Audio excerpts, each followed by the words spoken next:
The ground station and wireless operator Grasshoff used their radar, and the first enemy zigzags appeared in the cathode tubes. I should have to dive soon to bring the others onto the course.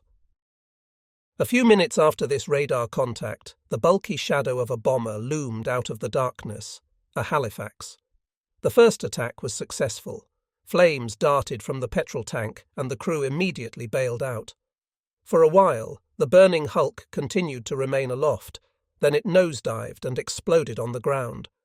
Once more it was a tragic, yet beautiful sight. This was the signal for the general attack. My crews dived like hawks on the bombers, bringing them down one after the other. I counted up to 6, and then there was a pause. I shot down number 7 myself, and then followed numbers 8 and 9. After 3 hours, the operation was over.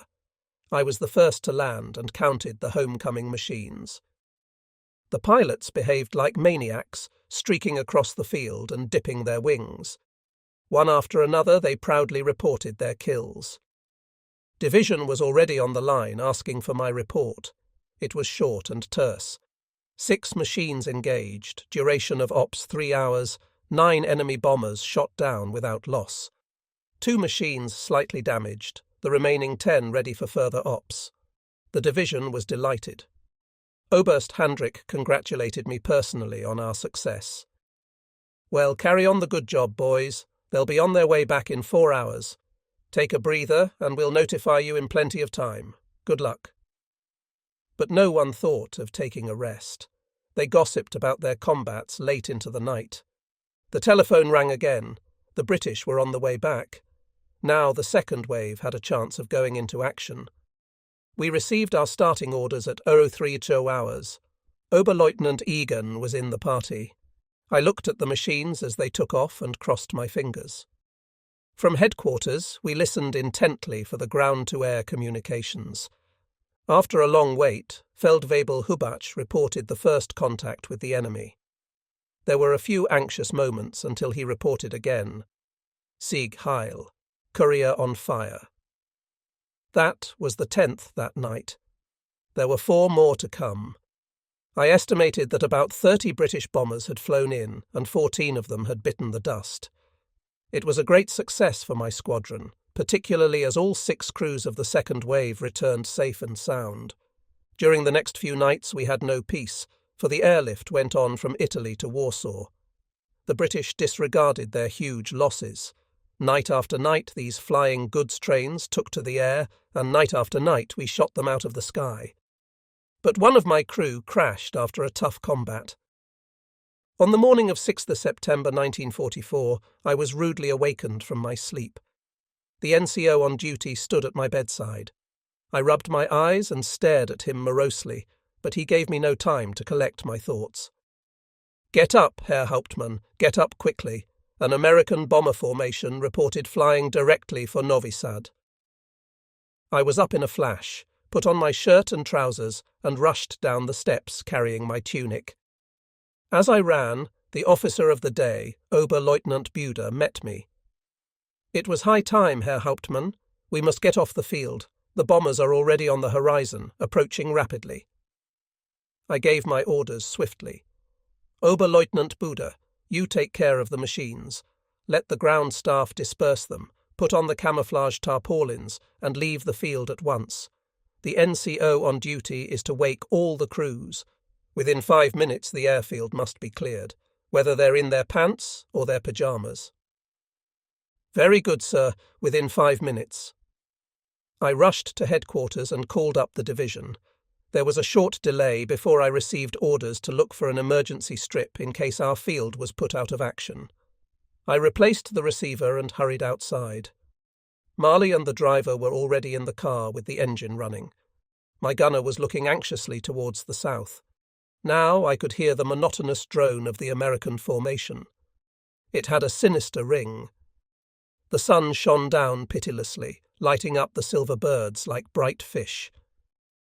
"Get going for the dispersal pens!" I cried. The driver put his foot down and sped to the edge of the runway where the mechanics were putting the last grey-green netting over the snow-white machines before jumping into the waiting truck. It was high time. In a flash, the airfield was cleared.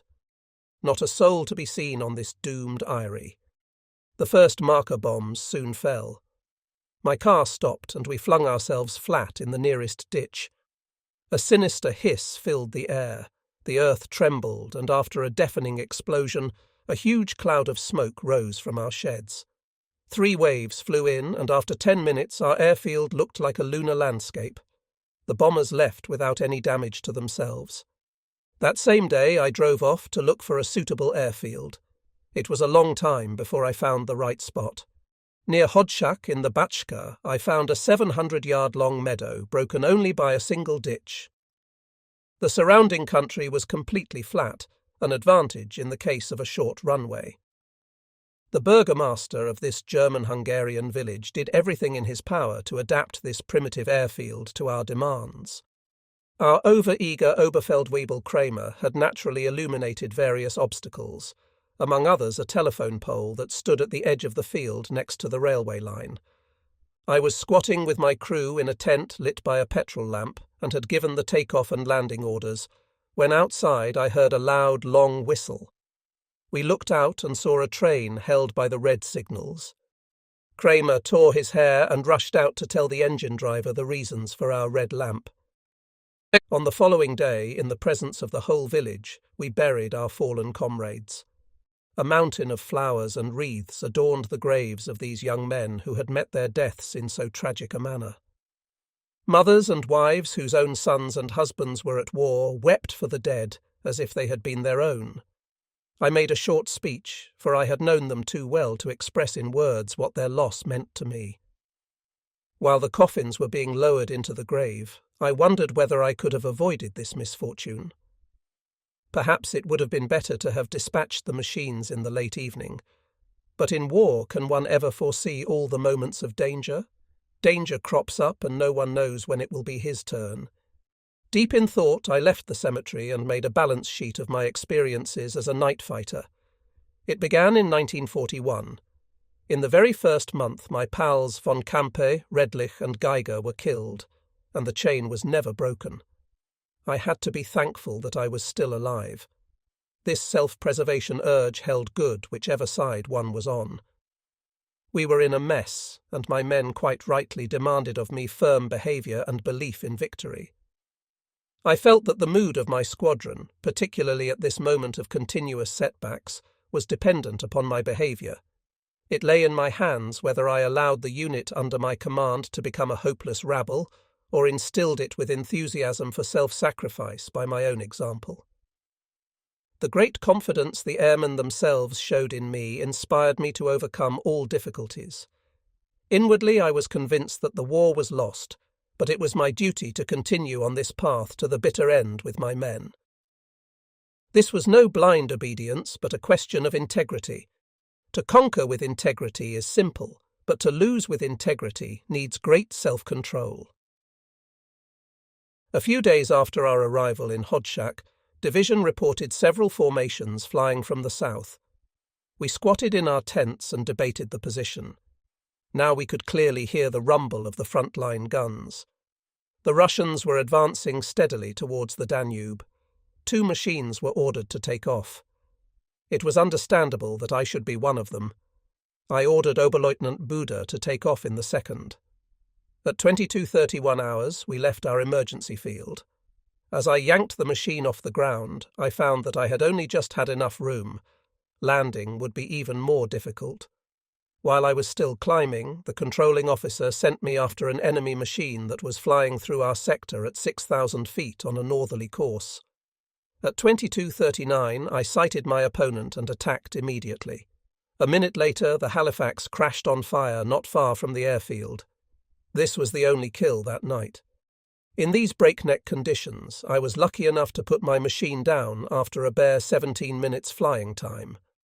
On the following days, my decimated machines were replaced from Wiener Neustadt. The crews gradually grew accustomed to the small field and enjoyed the extraordinary hospitality of the German minority. After years of war rations, the Hungarian food had the effect of yeast. I could feel it in my own belly. The female element in the village was extremely generous in all respects. and I was soon afraid that my men would be thoroughly spoilt. Even my quartermaster sergeant put on weight. He was thinking of the coming lean years and filled every possible pot with dripping and goose fat.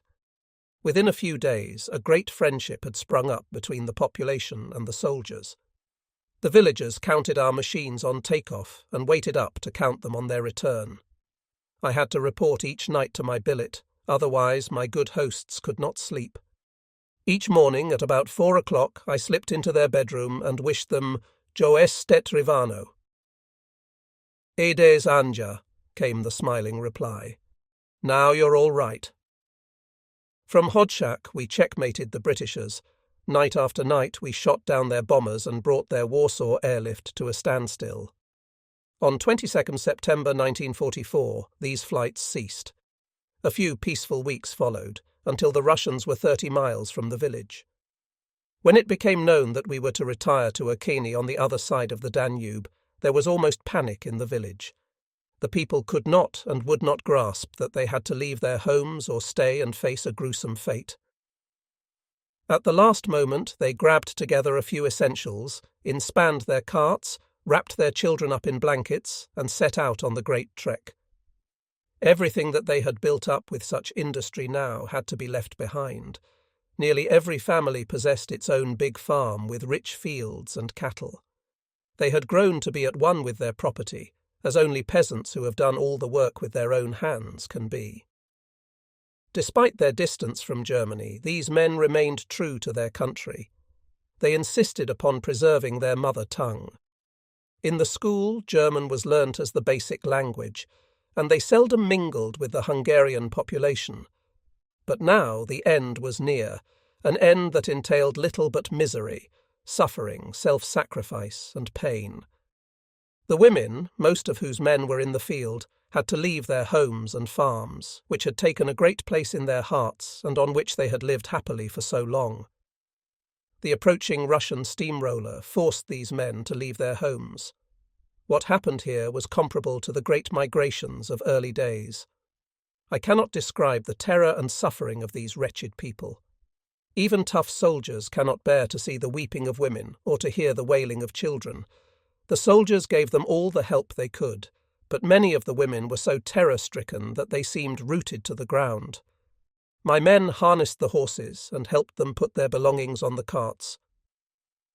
When at midday on 19th October, about 2 hours before the entrance of the Russian troops, we left Hodshak in our planes, the village was almost dead. A handful of people who could not bear to leave their homes placed their hopes in the humanity of the Red Army, the mosquito, with an elegant avoiding action before it stung one to death. The mosquitoes not only pursued us in the bomber stream, but as a result of their enormous fuel capacity and flight endurance, also waited for us as we took off from our airfields. They attacked us throughout the whole operation and interfered with our landing. It was almost a daily occurrence that shortly before divisional ops, several mosquitoes would fly over the airfields and shoot down the Mi-S as they took off. In addition to the enemy's air superiority, we now began to have the greatest difficulties in supply.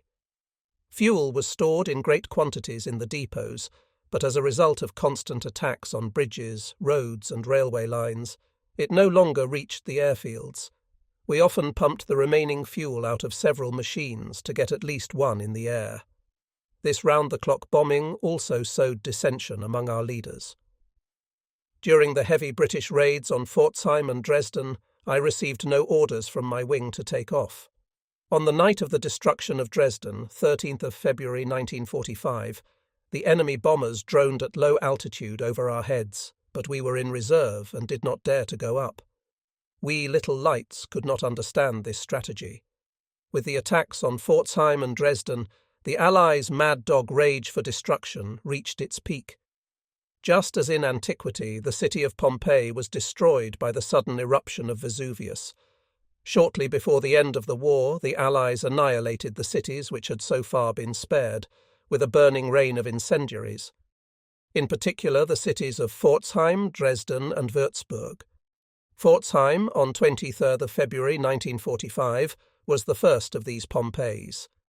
The city was laid in ruins and ashes, and about 17,600 people met their deaths in a hurricane of fire and explosions. During the attack, the firefighters were powerless, but even after the raid, the fires could not be put out since the water mains had been damaged and the walls of houses had collapsed and filled the streets. The ash lay 10 feet high in the streets. This storm of fire reached its peak after 10 minutes. It was so powerful that the rain of ash was carried as far as Stuttgart, and the sky turned blood red over a radius of 50 miles. On account of the raging flames and the explosion of delayed action bombs after the attack, the inhabitants dared not leave their cellars and were suffocated. Any who dared to come out collapsed in the white heat of the huge fires. From the fleeing armies and refugees from the east had congregated there. The city was full to capacity. On 13th of February, about 23 hours, the bomber formations appeared over the city and enveloped it in a single sea of flames by dropping phosphorus bombs. Hundreds of residents remained stuck in the melting asphalt and were burnt alive like flaming torches. Hundreds, with their clothes on fire, jumped into the icy waters of the Elbe or into the 9-foot-deep water basins from which they could not clamber out. Those who could swim were dragged down into the depths by non-swimmers. The exhibition grounds in the Dresden Gardens were filled with refugees who had taken cover there when the sirens wailed. But even the lawns with their centuries-old trees were sprayed with bombs and phosphorus canisters until a forest fire was raging. The burning city was again subjected at 2 o'clock in the morning to a second carpet of bombs, which transformed the centre of the city into a ruined wilderness. The casualties that night have been estimated at more than 100,000. Most of the bodies could no longer be identified. The human remains were placed on huge steel platforms, sprinkled with petrol and burnt in the open air. In this frenzied assault against the German army and the German cities, Würzburg had been spared, until March 1945, the fury of a modern war. It almost seemed that this would continue, although for some weeks single British bombers had flown over the city. In the early days of March, the Foreign News Service, citing the famous Würzburg Mozart festivals, gave the news, "Achtung, friends of Mozart. On the 16th March we shall play you a Mozart symphony." An appalling nervous tension took hold of the population, which with increasing anxiety followed the daily reports of the bomber formations starting from England. On 16th of March, 2 large formations started from the outskirts of London. One of them flew to the Ruhr, and the other over northern Belgium, the Eifel and the Pfalz, towards southern Germany. On this night, which was to prove fatal for the city of Würzburg, I had been in readiness with my wing from 19 hours. We still did not know which German city was to be bombed out within the next few hours. Division merely said that 2 large formations had started from the London area. I got ready with my crew for a tough op. The Naxos apparatus, our talisman against the mosquitoes, was checked once more, for our lives depended upon it. Half an hour later, the fighter directing officer fired a green flare. Orders to take off. Both my engines started well, but then the props stopped. I pressed once more on the starter and revved up. I had injected a highly explosive mixture into the pistons, but the engines would not fire. My fellow pilots were already on the runway. I tried once more, but in vain. The mechanics rushed up. Feldwebel Schopke and Obergefreiter Quandt knew my machine backwards. It could only be some trifling hitch, for these 2 trusty mechanics had kept my machines in perfect order since my first ops in 1941. I had never had any engine trouble. "Come on, Schopke, get in the crate and try your luck," I shouted above the din. At that moment, a young NCO came rushing over from the ops room. "Latest enemy position, Herr Hauptmann. The bomber stream is just short of Ulm. In a few minutes it will be overhead. Probable target Nuremberg." Hell, I thought. I must get in the air, or else I shall be a laggard. Schopke went on trying to get the engine to run. The last warning came from the ops room over the loudspeaker. "Achtung, Achtung! Enemy bombers will be overhead in a few minutes. All lights out. Immediate action stations. Mosquito attacks are to be expected. Careful on taking off." With or without care, I had to get in the air. At last the engine started, and long white flames poured from the exhaust pipes. Schopke pushed the throttle forward, and the machine bucked. No sparking plug failure and no jerks in the engine. I jumped on the wing and slapped my leading mechanic on the shoulder. He helped me to fasten the parachute, and I taxied to the start. Grasshoff called up headquarters, which answered immediately. Lobster from Thrush 1. I'm taxiing to the flare path. Please light up when I give full throttle. Switch off as soon as I'm airborne. Victor, Victor, replied Lobster. Look out for mosquitoes. Good luck. I taxied in the dark and took up my place on the runway. After a brief glance at the instruments and the engines, I gave her full throttle. The flare path lights went on and were switched off as soon as I was airborne. I had hardly levelled out the machine when Marley shouted, "Look out, mosquito!" I thought as much. The Tommies had waited until the fish was on the line, but I did not intend to make things easy for them. I hedge-hopped over the fields and shook off my pursuer. The British were very tough, but they did not propose to indulge in any near-the-ground aerobatics. We all felt rather uncomfortable after this display of stunting. I zoomed and forced the engine to take me up to 12,000 feet. On the tactical waves we heard new enemy reports. Suddenly there was decisive news. Achtung! Achtung! Bombers are flying in the direction of Nuremberg. A moderate-sized formation reported over Ulm, making for Würzburg. Probable objectives Nuremberg and Würzburg. They're not even going to respect the hospital city of Würzburg, growled Mahler. There really aren't any armament factories there. I thought for a moment. Würzburg or Nuremberg? I decided on the former and changed onto a northerly course. The night was reasonably clear apart from a few regulation clouds at 9,000 feet. We might be able to use them if a mosquito gets on our tail, said Marley. The air seemed empty. In the distance we saw the ribbon of the Main. The moon treacherously lit up the great river. Grasshoff reported contacts on his radar. Then the storm broke. We were approaching the bombers. Before we had got to the enemy, the Master of Ceremonies had dropped his marker flares over the city. Parachute flares drifted slowly down, making the night look ghostly. Courier 800 yards ahead, reported Grasshoff. At that moment, a slight ticking began in my headphones. Long-range night fighters. Despite this warning, I remained on my course and gave my me full throttle. The ticking grew louder. "Mosquitoes!" shouted Marley. I took avoiding action. The British pilot's tracers went wide below my right wing. The hunt started again. Now we were flying directly over the city among the bomber stream. Then the appalling destruction began. On the orders of the Master of Ceremonies, the four-engined bomber crews opened their bays and rained incendiaries onto the city below.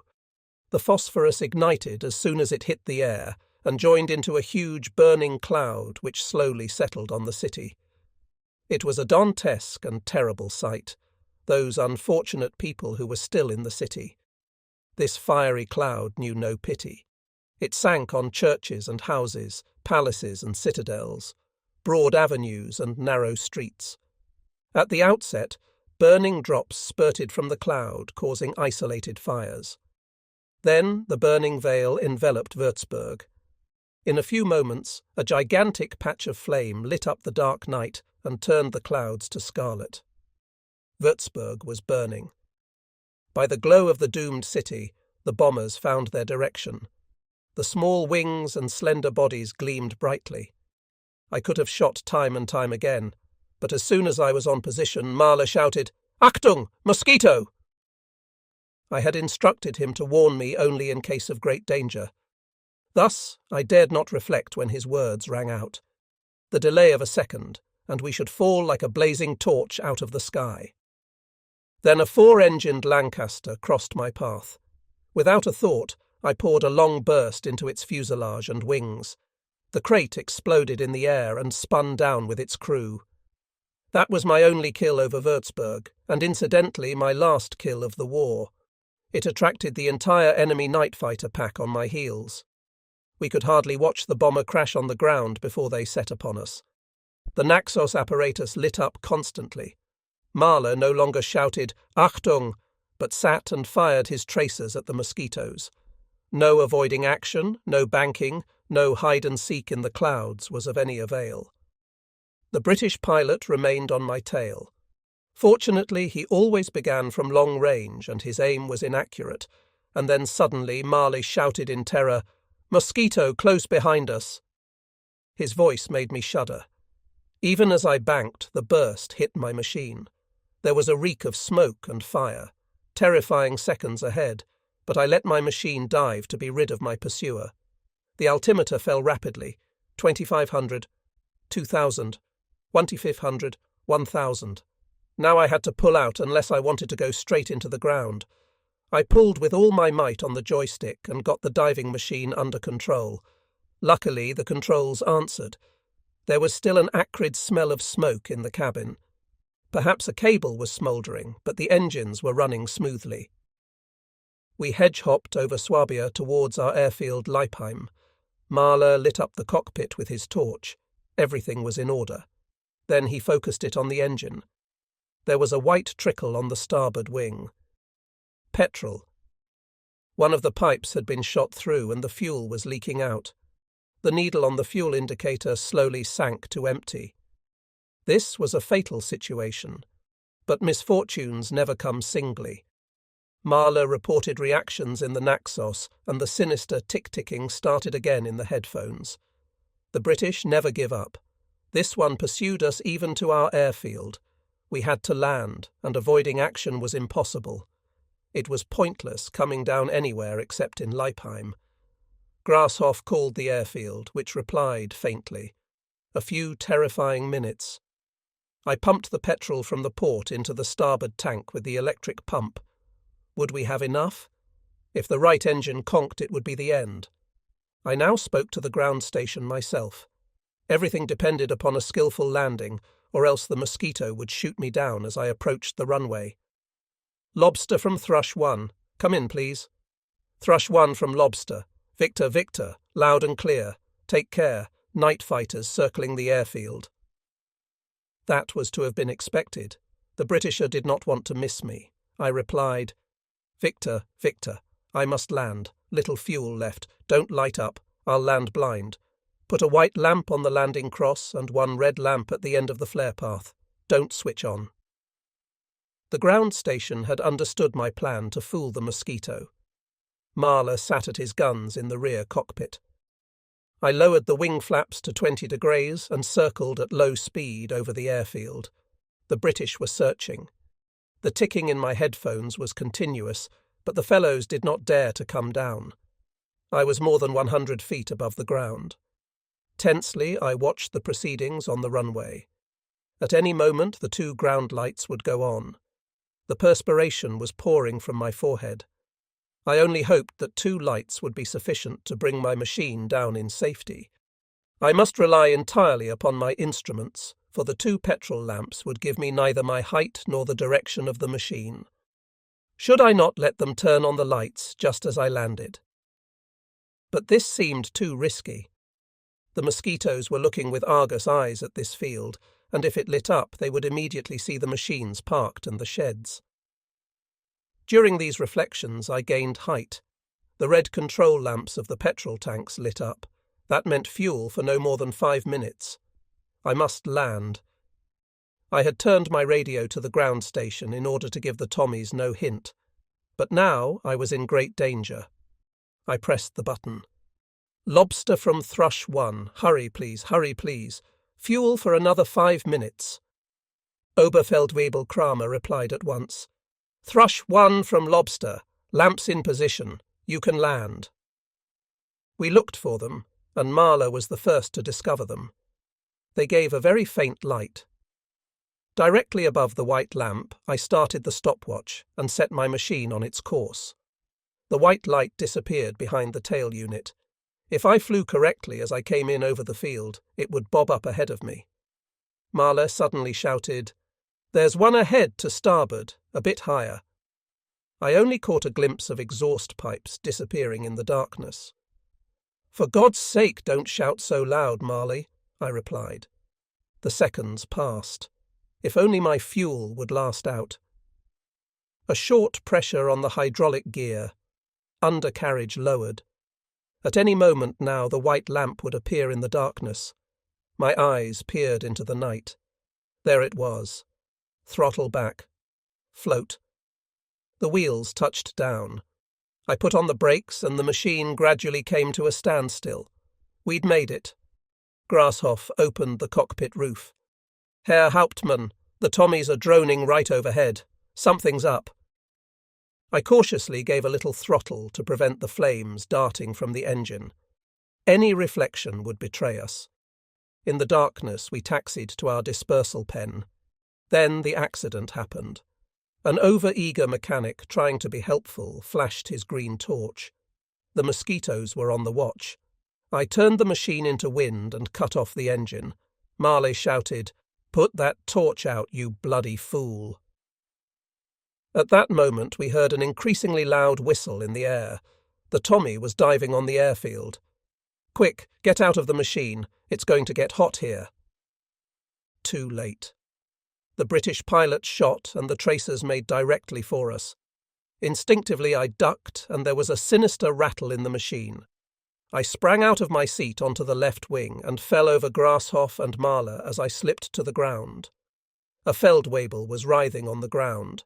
Then the second mosquito made its attack. The burning machine made an easy target. With a few leaps we got clear of the machine and lay flat on the ground. Grasshoff and Mahler were close behind me. The second burst was a winner. Our good me. 110 exploded and went up in flames. Now the British were in their element. Powerless, we had to watch 2 more night fighters go up in flames. Our wretched flak began to fire, but with no success. Or did they? The Tommies suddenly flew off to the west. Only then did we come to our senses. The fire engine came up and put out the fires. Near my completely burnt-out machine were 2 soldiers. One of them, an NCO from the fighter control staff, was dead, and the other badly wounded. By a miracle we were unhurt, apart from a few scratches. My driver, Vacher, fetched me and said, "Herr Hauptmann, once more you've got away with it." Kramer, the fighter controller, flung his arms round my neck. "I have never sweated so much in my life," he said. "The Tommies are getting more and more impertinent." Feeling quite exhausted, I got on the line to division and gave my report. Raid on Würzburg, British dropping phosphorus canisters. The city is on fire. Strong fighter defence. A 4-engined Lancaster shot down. Further details not observed. Machine shot up on landing by mosquito. 1 dead, 1 wounded. 2 further machines destroyed. 1st April 1945. The last flash before the end. The Allies were fighting in the heart of Germany. Everything was collapsing, but Goebbels still prophesied final victory. Werewolves operated in the rear of the enemy. The Führer defended the capital. This period just before final defeat was a great strain on my nerves. It was a most difficult time for the responsible CO of a night fighter wing. What could I say to my troops? How could I keep up their spirits? Was further sacrifice any use? The men understood me. We went the same way together to the bitter end in our comradeship. There was no more night fighting. My pilots flew night after night independently attacking tanks and columns of trucks. Many did not return. The Americans pressed on to Ulm. We retreated to München-Neubiberg, where we joined up with the other remnants of the Luftwaffe, day fighters, night fighters, bombers, recce planes and Stukas. Mysterious machines landed and took off again. Even General Galland appeared. He had fallen into disgrace with the Führer, but was very popular with us. In his jet fighter he attacked the bomber stream and shot down several flying fortresses. A little lull for me. I sent a heavy truck to Ingolstadt to pick up a load of splinter bombs for our attacks on enemy columns. The munitions dump blew up shortly before the arrival of the truck. The driver came across a fully stocked supply dump and brought back 100 crates of brandy and tinned food. 20th April 1945. On the Führer's birthday, each soldier was issued with 3 bottles of brandy, 3 tins of food and cigarettes. Spirits rose. Major Fritz, an old reservist, reported that my wing was present in full complement. What should I say to them? I gave a flashback to the successes of our No. 3 Night Fighter Wing No. 6 and ended with the words, "Comrades, a difficult path lies ahead, a path into an obscure future. We must take this road with a brave heart and in the conviction that one day the sun will shine once more. Preserve the spirit of comradeship in your hearts. Think of our fallen comrades and do not forget the reason they lost their lives. For our fatherland, for Germany." A few days later, my CO from Venlo days, Oberleutnant Streib, came into the mess. My thoughts returned to the old No. I Night Fighter Wing No. 1, to my dead comrades Frank, Nacker, Lent, Murer, Strinning, Wandam, Forster, Herzog, Schmitz, and many others. We swapped memories and thought of the great days of night fighting over Holland. They were in the past. That day, heavy shadows lay over our country, and the storm clouds had darkened the sun. In the evening we said goodbye and wished each other good luck. On 28th April 1945, the last command came from division. We retired to Bad Aibling. The American tanks were at the gates of Munich. On the night of 30th April, my No. 3 Night Fighter Wing No. 6 was given their last operation. Shortly after midnight, with a heavy heart, I gave orders for them to blow up the remaining machines. Fate has dispersed my friends in all directions. But 3 things we have all preserved in our hearts: fidelity to flying, wartime comradeship, and the proud memory of our night fighting days.